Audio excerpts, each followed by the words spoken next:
好，咁我哋就講一講第一條啦。第一條咧，佢就話啦，四個學生度同一塊葉嘅長度，咁咧就個量度值啦。如果個真確值咧係10.06，咁邊個最準咧？咁我哋就要睇一睇個絕對誤差啦，得唔得？絕對誤差，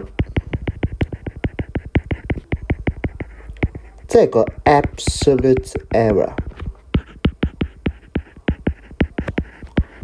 好啦，咁即係代表其實就係10.06同佢度出嚟個數距離係幾多？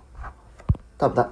咁絕對誤差咧，咁就係大嘅減細嘅啦，係咪？咁我哋將全部相減啦。第一個你應該會做到係0.24 cm， 第二個咧你會做到係0.14 cm， 第三個咧你會做到係0.36 cm，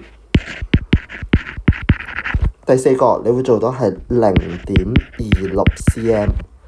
嗱，將大嗰個減細嗰個。